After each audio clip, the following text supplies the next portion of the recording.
Bonsoir, chers fidèles téléspectateurs de la Belle Télévision. Bienvenue dans Tête à Tête, votre tribune du samedi soir. Ce soir, je suis avec Monsieur Kébé Mamadou Bassirou, conseiller chargé de l'enfance à la présidence de la République. Avec lui, nous parlerons bien entendu de la petite enfance, mais aussi de l'actualité politique au Sénégal. Bonsoir, Monsieur Kébé. Bonsoir. Je suis ravie de vous avoir ce soir dans Tête à Tête. Oui, le plaisir est partagé. Nous passons le bonjour à tous les téléspectateurs qui sont en train de nous suivre. Et merci également pour l'invitation. Merci à vous. Je vais naturellement vous demander de vous présenter au public qui nous suit ce soir. Oui, je suis M. Kébé, Mamadou Kébé, communément appelé Bassirou Kébé. Je suis le conseiller du président de la République chargé de l'enfance. J'ai été également dans des postes administratifs au Sénégal, techniques. Et j'ai commencé par être d'abord, après ma maîtrise, professeur de lettres. Et j'ai pu faire, après l'école normale supérieure bien sûr, après j'ai pu faire d'autres formations en management, en leadership diamond, en 2PM par exemple, et avec des masters.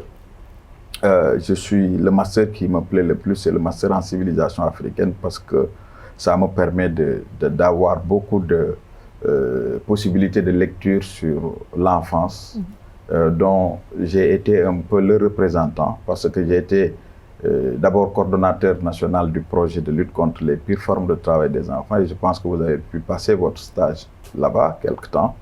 J'ai été également directeur des droits et de la protection de l'enfance. Avant cela aussi, j'ai été conseiller technique numéro 2 du ministre de la Jeunesse. Donc vous voyez que j'ai presque travaillé dans le secteur de l'enfance et de la jeunesse, enseignant, professeur, en même temps donc l'éducation, la jeunesse aujourd'hui sur les questions de promotion des droits de l'enfant, de protection des enfants. Et en même temps, je suis formateur au centre de formation judiciaire sur les politiques de l'enfance. Au niveau également de l'école supérieure d'économie appliquée, je suis professeur vacataire comme chargé des droits humains et de la protection sociale. Toujours dans le domaine de l'enfance. Alors pourquoi ce secteur, il vous passionne ou Oui, non seulement il me passionne, mais quand même c'est mon domaine de compétences privilégié. Je pense qu'il faut également que, surtout en Afrique, dans nos pays, que les gens essaient de s'exceller dans leur domaine de prédilection, au lieu de vouloir toucher à tout. Chercher d'autres postes. Oui, parce que quand vous êtes dans un domaine et que vous persévérez dans le domaine, cela vous permet non seulement d'atteindre certains objectifs du point de vue intervention, mais également dans le cadre de la recherche. Parce que au moment où je vous parle, je travaille sur un PhD sur les représentations de l'enfant, par exemple, dans notre société. Donc, il y a la passion, mais il y a le fait également de vouloir changer les choses dans le domaine dans lequel nous sommes. Alors, parlons de la situation actuelle des enfants ici au Sénégal. Que peut-on dire? Quel bilan à tirer? Oui, c'est une situation quand même difficile, j'allais dire très difficile, il faut oser le dire. Et ça, je n'hésite pas à le dire aux autorités de ce pays.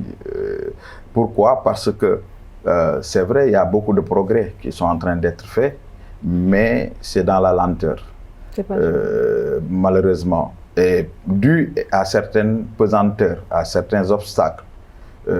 On peut en citer quelques? Oui, vous savez, le Sénégal a ratifié ce qu'on appelle la Convention relative aux droits de l'enfant et la Charte africaine des droits et du bien-être de l'enfant, plus tous les autres protocoles, etc. Le Sénégal a mis en place une politique nationale de protection de l'enfant, qu'on appelle la Stratégie nationale de protection de l'enfant, avec une approche holistique, systémique, qui permet non plus de voir les choses de façon thématique, par exemple lutte contre les violences sexuelles ou lutte pour l'enregistrement des enfants à la naissance, etc. Mais tout cela dans un système global où vous avez plusieurs intervenants. Cette stratégie a permis d'aller vers ce qu'on appelle un système national intégré de protection de l'enfant, où vous avez des interventions concertées jusqu'au quartier, du niveau national jusqu'au quartier. Ça, c'est le système. Avec l'implication de tous les acteurs étatiques, donc gouvernementaux, sociétés civiles et communautaires, surtout les familles, parce qu'il faut reconnaître que l'enfant c'est d'abord un être fragile. Tout à fait. Du point de vue psychologique, du point de vue psychique. Donc, il y a le fait que pour que l'enfant se développe, il faut que ses principaux droits, même ses droits, parce qu'il n'y a pas de droit principal, puissent être réalisés. Il faut l'éducation, il faut la santé, il faut la protection contre les violences, il faut les loisirs, parce que quand vous prenez Maslow dans la pyramide des besoins qu'on adapte à l'enfant, et les besoins sont en forme de pyramide. Vous avez les besoins physiologiques, les besoins qui permettent à l'enfant de se développer physiquement, mais les besoins psycho-affectifs également, qui permettent à l'enfant de devenir quelqu'un qui réfléchit avec un cerveau. Et qu'est-ce qui se passe? Même aujourd'hui, les neuroscientifiques nous disent que l'enfant, le cerveau d'adulte que nous avons aujourd'hui, vous, Penda, moi et ces caméramans-là, notre cerveau d'adulte s'est développé entre 0 et 3 ans à 85%. Ça veut dire que ce cerveau-là, entre 0 et 3 ans, ça s'est développé à 85%. Vous voyez l'importance. Maintenant, le gouvernement étant conscient a mis beaucoup d'investissements sur ces secteurs que je viens de citer. Mais il y a des problèmes. Situation difficile, très difficile. Nous avons les enfants de la rue, en situation de rue qu'on voit tous les jours. Et on a l'impression... De plus en plus même, que le nombre n'a pas augmenté. Bon, nous sommes dans un contexte de crise. C'est vrai, il y a la crise Covid qui crée des difficultés, mais il y a également la crise ukrainienne, etc., etc. Il y a aussi le phénomène des enfants non enregistrés à l'état civil qui tourne autour environ de 25% aujourd'hui, ou 20%, excusez-moi. Nous avons également, parce que ces enfants, souvent quand ils se présentent à l'école, à l'entrée en 6e par exemple, n'ont pas d'extrait de naissance. On a les violences, les abus sexuels, que vous connaissez très bien pour avoir été avec nous sur le terrain, mais on a les violences physiques, etc. Donc, vous voyez qu'on peut citer. Mais il y a aussi la déperdition scolaire. Et parmi les réalisations, on voit également que, et je me répète, je reviens en arrière, il y a la case des tout-petits. Oui, par exemple, dans le domaine du développement préscolaire, de l'éducation préscolaire, beaucoup de choses sont en train d'être faites avec un taux brut de préscolarisation qui aujourd'hui progresse avec les mesures qui ont été prises. Donc, il y a aussi le fait que nos enfants ne sont pas écoutés. Et un des principes de la charte ou de la convention, c'est le fait de donner la possibilité aux enfants de donner leur point de vue sur des questions par rapport effectivement à leur âge. Le Parlement des enfants qui n'est pas renouvelé depuis 2006, c'est ça également, c'est une réalité. Mais nous avons aussi la question des loisirs. Quels sont, parce que au niveau familial, d'abord, parce que l'enfant, la cellule, le socle de la cellule de prise en charge, c'est la famille. Mais dans nos familles, même nous, quand nous louons une maison ou quand nous construisons une maison, on ne pense pas à l'espace qu'on doit donner aux enfants pour s'épanouir. Dans le quartier, quand nous avons les plans d'aménagement, c'est la même chose. La ville ne pense pas le ministère de l'urbanisme également devrait penser à ces plans d'aménagement qui permettent aux... Combien d'espaces de loisirs avons-nous ici au Sénégal? Et vous n'avez que, je ne ferai pas de la publicité, donc sur la corniche, mais dans les quartiers, les communes, qu'est-ce qu'elles font? Donc ça également. Maintenant, quand vous allez dans les villages, il y a également ces enfants qui sont exclus du système scolaire, parce que c'est bien de faire entrer les enfants à l'école, mais de les maintenir, le maintien. Pourquoi? Parce que souvent, ce sont des filles qu'on donne en mariage à l'âge de 13 ans, 14 ans. Donc, elles sortent directement. Oui, bon, elles sortent du système. Des enfants qu'on amène travailler en tant que main-d'œuvre, tout ça, c'est des difficultés. Doit-on créer peut-être plutôt des formations adaptées à ces tranches d'âge? Et que dire aussi par rapport au Dara moderne? Oui, il y a un projet qu'on appelle le PAMOD, projet d'appui à la modernisation des Dara, qui est au ministère de l'Éducation nationale. Mais là aussi, vous savez qu'il y a des résistances, parce qu'on pense souvent dans l'imaginaire de certains. De part des familles et d'autres Non, même le lobby religieux, par exemple. On pense que quand nous disons moderniser les daras, c'est pour occidentaliser les daras, c'est pour dénaturer l'apprentissage du Coran, alors que tel n'est pas le cas. Je vous dis que le curriculum qui a été mis en place, conçu aujourd'hui et qui tarde à être mis en œuvre, ce curriculum permet à l'enfant non seulement de maîtriser le Coran avant d'arriver en classe de CM2, mais permet à l'enfant d'avoir son diplôme pour aller en 6e et continuer ses études tout en étant celui qui maîtrise bien le Coran. Donc vous voyez, et qui permet à l'enfant d'avoir un métier quand il va sortir, parce qu'il y a des raccourcis. Aujourd'hui, le gouvernement a mis en place des raccourcis. Ce ne sont même pas des raccourcis, parce que notre système hérité du colonialisme fait qu'on a tendance à penser qu'il faut aller jusqu'en maîtrise, jusqu'au bac, jusqu'au BFM, etc. Alors qu'eux-mêmes, les Occidentaux, qui nous ont donné, de qui nous avons hérité ce système, aujourd'hui, quand vous allez en France, qu'est-ce que nous avons? L'enfant, dès le bas âge, commence à être professionnalisé, les CAP, les BEP, etc.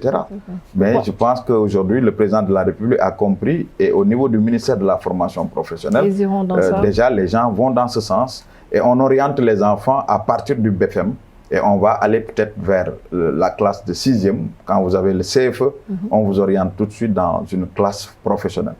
Un avenir prometteur, rassurant pour les enfants? Ah oui, ça je vous le dis parce que du point de vue investissement, nous sommes en programme. Quand vous prenez l'éducation, beaucoup de ressources sont en train d'être mises là-bas. Je prends l'exemple parce que pendant longtemps, on a pensé que les ressources humaines n'étaient pas motivés. Mais aujourd'hui, la plupart des enseignants ont le double de leur salaire.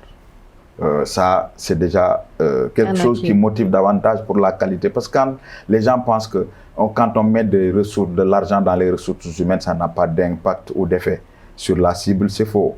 Parce que qui fait les services? Les fournisseurs de services, s'ils sont motivés, ils vont produire de la qualité.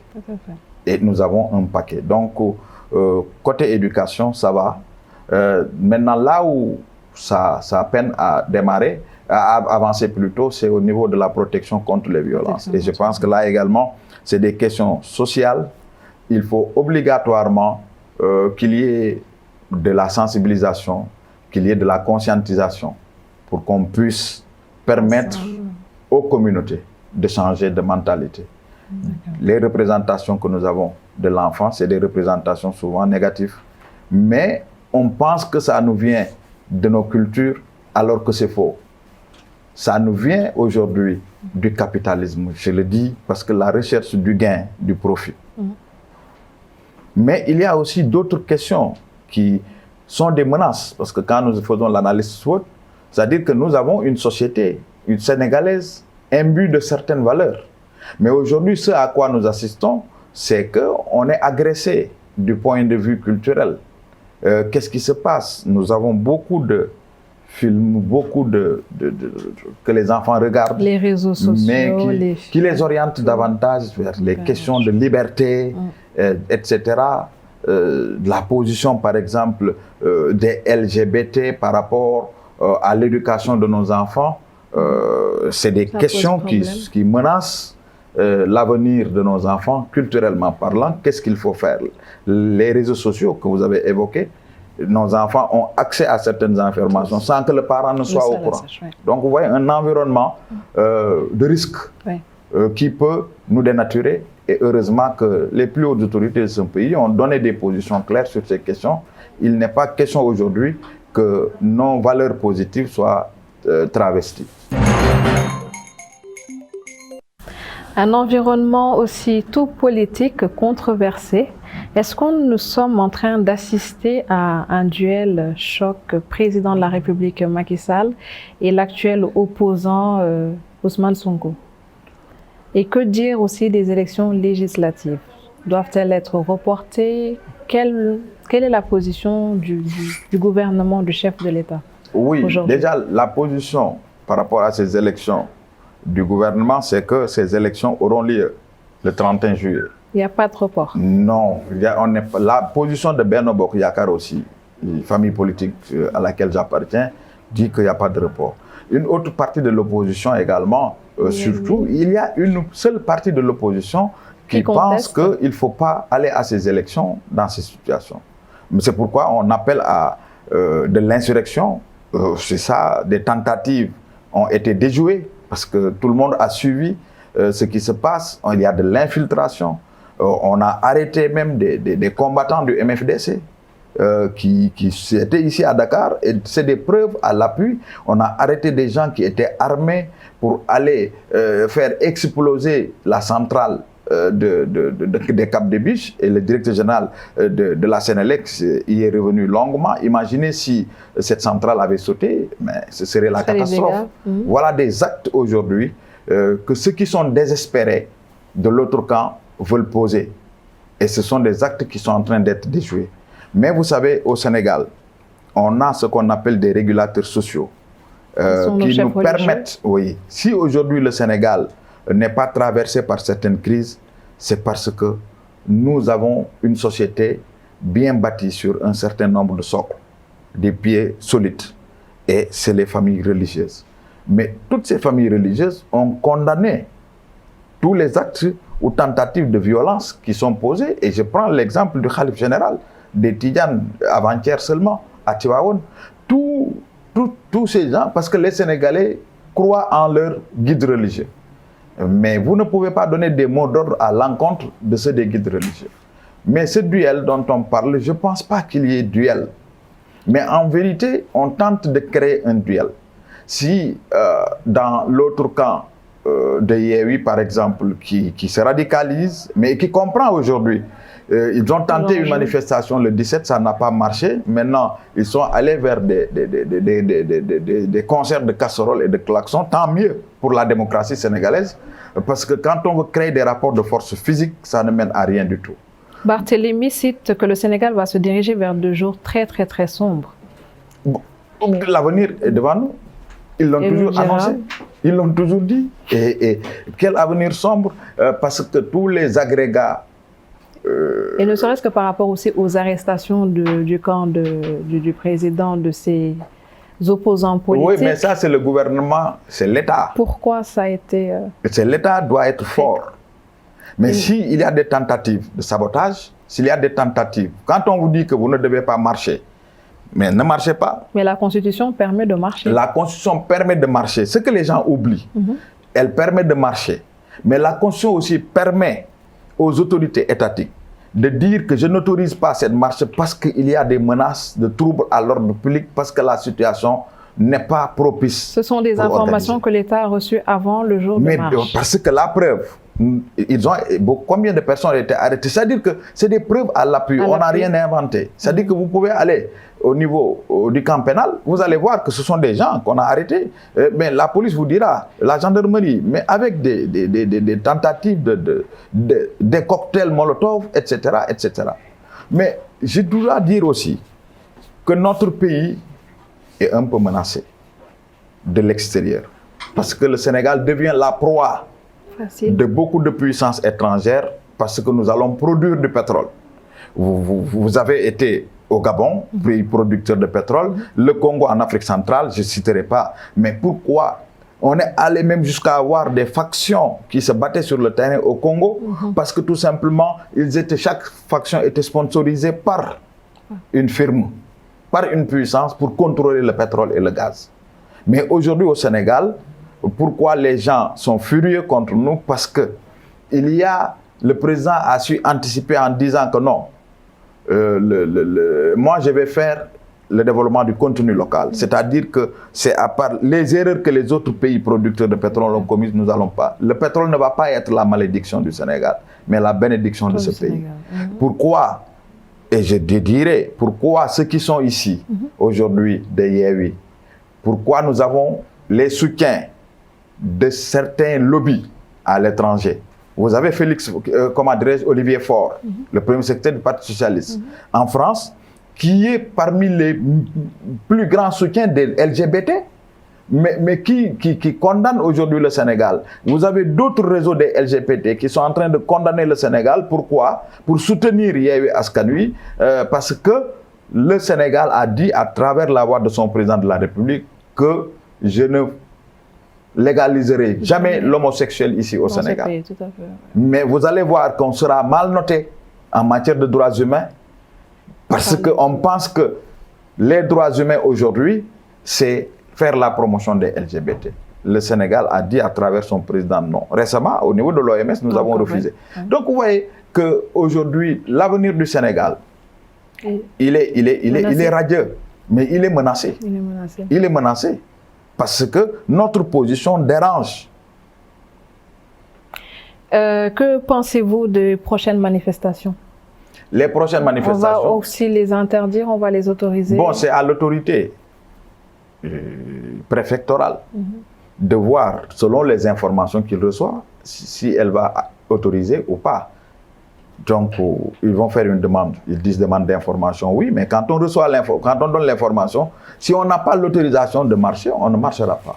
Et si le préfet de Dakar ou le préfet de notre département, selon les informations qu'il reçoit, juge qu'il y a des menaces de troubles à l'ordre public, il va interdire.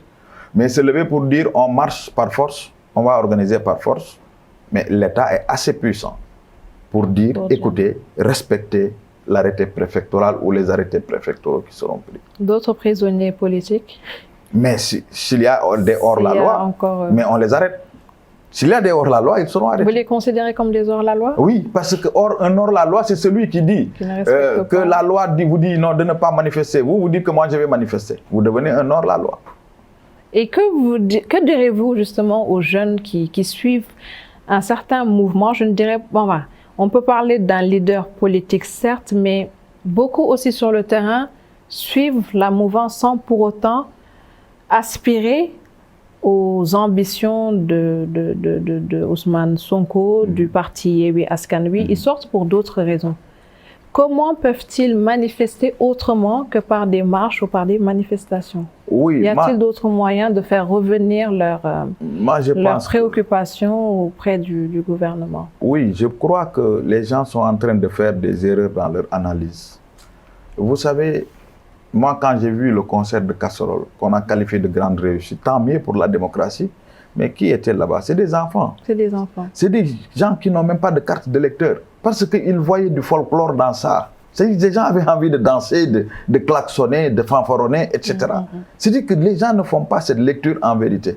Mais l'autre élément, c'est que si la jeunesse sénégalaise était réellement avec M. Ousmane Sonko ou avec les gens de Yewwi, mais on n'allait pas empêcher à Ousmane Sonko, à Barthélémy Diaz et aux autres de sortir de leur maison. Mais où était cette jeunesse qu'ils disent être avec eux? Mais je ne vois pas. Donc, maintenant, mars n'est pas à comparer à 2022. Quand même. Oui, parce qu'en mars, on avait des problèmes de liberté. Covid, confinement, les gens, les jeunes étaient fatigués de rester chez eux, etc. Mais aujourd'hui, avec le programme Ndaoumi, on se rend compte avec un investissement de 450 milliards sur une certaine période de 3 ans, mais quand même, les gens sont en train de trouver du travail. Ça a commencé? Oui, le programme a commencé, et dans tous les secteurs d'ailleurs. Moi, j'ai encouragé beaucoup de jeunes à aller déposer leur CV, et les gens sont au niveau du ministère de la formation professionnelle, de la jeunesse, de l'emploi, du travail, du ministère de l'urbanisme, de l'habitat, le ministère... Mais c'est-à-dire que ce pays-là, il est en train d'être construit. Hier, je me suis promené avec mes enfants sur la corniche. Mais qu'est-ce qui s'est passé? Mais c'est extraordinaire. Les enfants, tu vois, les gens ont cette fierté d'appartenir au Sénégal. On a longtemps dit le terre. Que oui, c'est un éléphant blanc, ça ne servira à rien, c'est de l'argent. Mais j'ai discuté avec quelqu'un qui rentre dans la banlieue. Il me dit, je sors à 17h de mon bureau, j'arrive avant 18h chez moi, 19h maximum. Avant, c'était 21h avec les risques d'embouteillage, d'être agressé, etc. Le BRT qui va arriver, les autoponts que nous avons. Mais là où le président a damé le pion aux autres, c'est que le président Wade, qui est notre idole, a beaucoup fait pour Dakar, par exemple. Ça, il faut le reconnaître. Mais Macky Sall est venu pour dire, écoutez, on élargit l'échelle et on va à l'intérieur du pays pour régler la question du déséquilibre territorial. Les inéquilités territoriales et sociales ont été levées. Aller à l'intérieur, je suis allé à Sédhiou, mais vous voyez, hôpitaux, routes, mosquées, églises, aller à Ziguinchor, l'église de Ziguinchor, qui a été entièrement repris. Les hôpitaux qu'on est en train de construire, mais etc. Mais cette jeunesse-là à qui on donne plus d'espoir, au-delà du discours, Macky Sall est en train de poser des actes.